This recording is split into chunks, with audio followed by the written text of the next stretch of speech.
चलो यहाँ देखते हैं ये क्वेश्चन। एक सिचुएशन है बहुत सिंपल सा कि एक कार है जो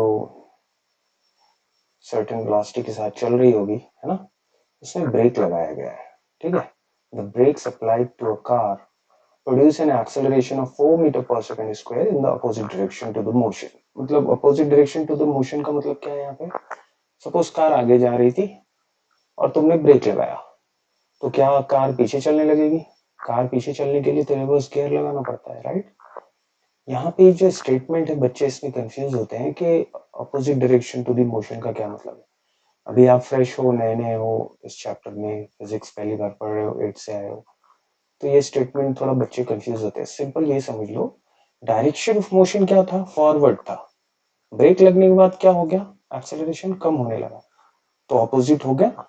पहले अगर suppose 10 metre per second square से चल रहा था और अभी 4 हो गया, दैट मीन्स वो नेगेटिव जा रहा है, यानी अपोजिट जा रहा है। व्हीकल पीछे नहीं जा रही है, बस इसमें सिर्फ व्हीकल स्लो हो जाएगी, ठीक है। चलो एक बात ये हो गई। दूसरी बात ये कह रहा है कि ब्रेक लगाने के बाद टोटल 3 सेकंड लगे उसे रुकने के लिए, ठीक है। तो कुछ कंसेप्ट इसमें बहुत ध्यान से समझो। एक तो पहले समझ लो आप एक्सेलरेशन होता क्या है और उसका अपोजिट क्या होता है। एक तो एक्सेलरेशन है जब आप फॉरवर्ड मूव कर रहे हो आगे की तरफ, यानी पॉजिटिवली, हमेशा ये पॉजिटिव होगा। इसका जस्ट उल्टा होता है बेटा रिटार्डेशन। क्या होता है? रिटार्डेशन। रिटार्डेशन मतलब नेगेटिव एक्सेलरेशन, ध्यान रखना। इसे हम लोग दूसरे नाम से क्या बुलाते हैं? Negative acceleration. सम टाइम डिसलेरेशन भी बोलते हैं, ठीक है। तो सिचुएशन समझ में आ गई। कार चल रही थी, ड्राइवर ने ब्रेक लगाया, एक्सेलरेशन हो गया है 4 मीटर पर सेकंड स्क्वायर। हमें पहले कितने एक्सेलरेशन से चल रही थी वो नहीं पता है, उसके लिए हमें बॉदर भी नहीं होना है। यहाँ पे देखो क्या लग रहा है, टाइम 3 सेकंड लग रहा है रुकने के लिए, राइट। इस दौरान during this situation and tenure कितना डिस्टेंस वो ट्रेवल करेगा। यानी ऑब्वियस है 10 से 4 हुआ है, दैट मीन्स जैसे ट्रेन पे आप बैठते हो, क्या होता है, ट्रेन फास्ट चल रही होती है, जैसे प्लेटफॉर्म आता है तो धीरे धीरे हो जाती है, स्लो हो जाता है। तो वहां पे चल तो अभी भी रही है ना ट्रेन, ठीक है। चलो इतनी बात समझ में आ गई। अब पहले समझ लो एक्सेलरेशन का स्टेटमेंट क्या है। रेट ऑफ चेंज ऑफ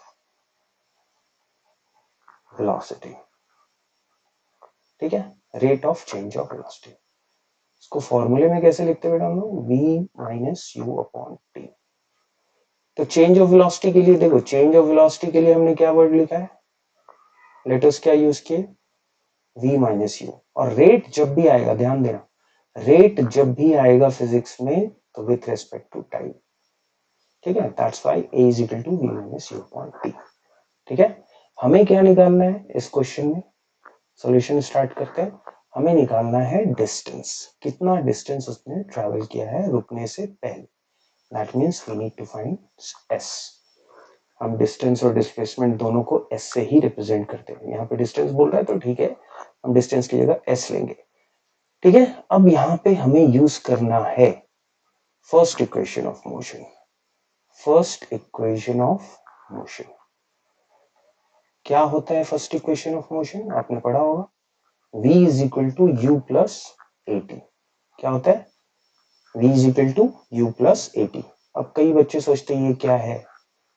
देखो इसी फॉर्मूले को ध्यान से देखना, ये दोनों सेम है। कैसे? a इज इक्वल टू होता है v minus u upon T, और मुझे इसमें क्या करना है, a की जगह v निकाल देना है। तो अगर आप ट्रांसपोज वगैरह जानते हो, क्रॉस मल्टीप्लाई, तो आप इजीली कर सकते हो। a के नीचे क्या है बेटा? डिनोमिनेटर में 1 है। अब इसको क्रॉस मल्टीप्लाई करो तो क्या हो जाएगा? a into T, A T हो जाएगा, और 1 इंटू बी माइनस यू। तो अल्टीमेटली ए टी क्या, ए इंटू टी क्या होगा? 80, और 1 से मल्टीप्लाई होने से कोई चेंज नहीं होगा, तो ये v माइनस यू ही रहने वाला है, ठीक है। Since we need to find v, तो हम v पे फोकस करेंगे तो क्या करना पड़ेगा? u को शिफ्ट करना पड़ेगा। तो u शिफ्ट करेंगे, यहाँ पे माइनस यू है, इधर आने से हो जाएगा प्लस यू। तो क्या हो गया? 80 plus u is equal to v। क्या हम इसको ऐसे भी लिख सकते हैं, v is equal to u plus 80? Yes, obviously दोनों सेम है, ठीक है। तो चलो अभी ये बताओ v कितना है, v किसको बोलते हैं, फाइनल वेलोसिटी को। v क्या रिप्रेजेंट करता है, फाइनल। u क्या रिप्रेजेंट करता है, इनिशियल। तो फाइनल माइनस इनिशियल ही होता है एक्सेलरेशन, है ना। ठीक है, अभी यहाँ पे v की जगह हमें लिखना पड़ेगा 0, u हमें पता नहीं है, निकालना है। एक्सेलरेशन कितना है, -4, ध्यान देना। टाइम कितना है, 3 सेकंड लगे थे उसको रुकने के लिए। तो देखो, आप बोर्ड मास पढ़ा है आपने, ये सिली मिस्टेक बहुत होती है। तो सबसे पहले मल्टीप्लाई का काम करते हैं।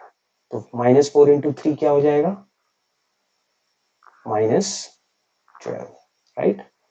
तो अल्टीमेटली ये प्लस माइनस माइनस हो गया, पूरा लिखना पड़ेगा u -12। अब इस 12 को इधर शिफ्ट कर दो तो क्या हो जाएगा, u इज इक्वल टू +12, ठीक है। और वेलोसिटी है तो इसका ऐसा यूनिट आपको पता होगा, है ना, 12 मीटर पर सेकेंड। क्लियर है। सो क्वेश्चन में एक बार फिर से लिख लेते हैं क्या क्या था और क्या अभी है हमारे पास। हमने अभी अभी निकाला है u विच इज 12 मीटर पर सेकेंड। कार रुक चुकी है तो v भी हमें पता है, दैट इज 0 मीटर पर सेकेंड। हमें एक्सेलरेशन भी पता है, दैट इज -4। हमें टाइम भी पता है, दैट इज 3 सेकेंड। अच्छा, एक्सेलरेशन का ऐसा यूनिट क्या होता है, मीटर पर सेकेंड स्क्वायर। ये कैसे होता है, क्यों होता है, अगली वीडियो में बताऊंगा। टाइम क्या है, सेकेंड। आप एस भी लिख सकते हो, सेक भी लिख सकते हो, ठीक है। अब हमें चाहिए क्या, सब कुछ हमें पता है, we need to find s. तो इसके लिए एक और इक्वेशन ऑफ मोशन है, उसे हम कहते हैं सेकंड इक्वेशन ऑफ मोशन। क्या कहते हैं, सेकंड इक्वेशन ऑफ मोशन। क्या होता है ये, s is equal to ut plus half at square, ठीक है जी। तो s को रहने दो, u हो गया तुम्हारा 12, टाइम कितना लग रहा था 3, हाफ a की जगह आप लिखेंगे -4 और t की जगह लिखेंगे 3 का स्क्वायर, ठीक है। तो s इज इक्वल टू हो जाएगा, क्योंकि मल्टीप्लाई पहले ही कर देते हैं, 36।